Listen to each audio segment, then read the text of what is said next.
बढ़ने से क्या क्या हो सकता है? यूरिक एसिड अगर बढ़ता है तो दो इंपॉर्टेंट चीजें हो सकती है जो हमारे शरीर के लिए नुकसानदायक है। पहला, किडनी में स्टोन बन सकता है, और दूसरा गाउटी आर्थराइटिस हो सकती है। दो चीजें हो सकती हैं।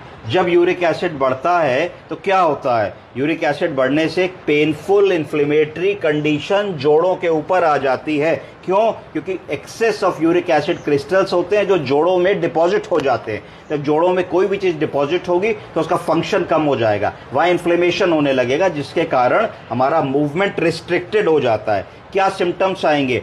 पेन और स्वेलिंग महसूस होगी हम लोगों को। हाथ मोड़ेंगे तो पेन होगा और धीरे धीरे थोड़ी सूजन महसूस होगी। क्रोनिक परसिस्टेंट आर्थराइटिस होगी। ये वैसा पेन होगा जो क्रोनिक होगा, लंबे समय 2-4-6 महीने मरीज बताएगा, और परसिस्टेंट होगा, सारा दिन रहेगा। ऐसा नहीं होगा कि हमने कहा था भारी चीज उठाई तभी हुआ, सुबह हुआ, शाम को चला गया। ये परसिस्टेंट टाइप का पेन होगा। उसके बाद लिमिटेड ज्वाइंट फंक्शन होगा। बहुत सारे मरीज ऐसा बताएंगे कि हमारा मुट्ठी इससे ज्यादा नहीं मुड़ता जी, है ना, इसके पीछे हम हाथ नहीं ले जा पाते जी, इस तरीके की चीजें वो बताएंगे।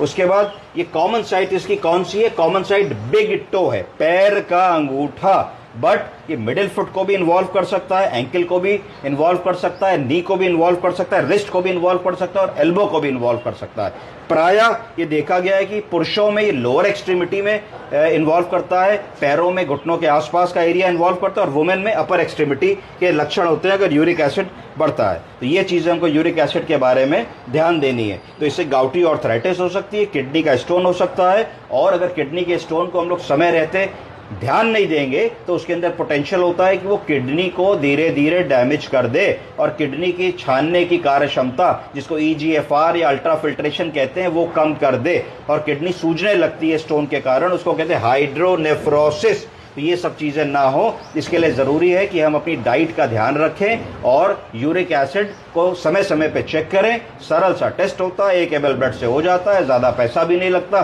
6 महीने में भी एक बार करा लेंगे तो आइडिया रहेगा। और जिन लोगों को टेंडेंसी है यूरिक एसिड बढ़ा होने की, उनको डाइट का, एक्सरसाइज का और पर्याप्त मात्रा में पानी के सेवन का विशेष ध्यान रखना चाहिए। धन्यवाद।